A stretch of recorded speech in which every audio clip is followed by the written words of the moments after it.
Sa mga unang araw ng pagkubkob ng Marawi noong Mayo taong 2017, si Lieutenant Gerardo Alvarez at ang kanyang platoon mula sa 5th Mechanized Infantry Battalion ay naatasan sa isang rescue mission na malapit sa Mapandi Bridge.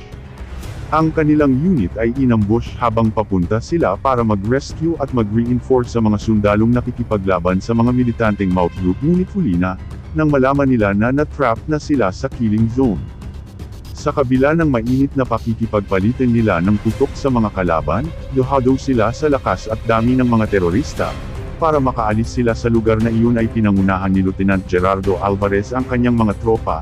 Sa isang desperadong pagtakas at rescue operation, nagpalipat-lipat sila mula sa iba't ibang gusali upang makahanap ng mapagtataguan.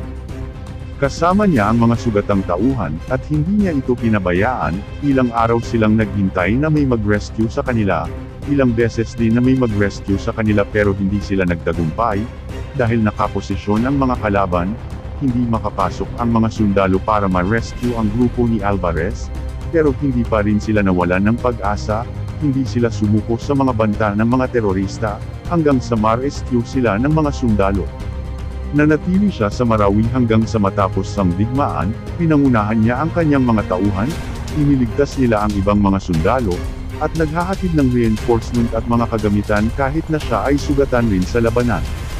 Ang kanyang katapangan at pamumuno, ang naging daan para siya ay may rekomenda para sa pinakamataas na parangal, ang Medal of Valor, ang pinaka-coveted at bihirang award na iginagawad sa sundalo ng Hukbong Sandatahang Lakas ng Pilipinas.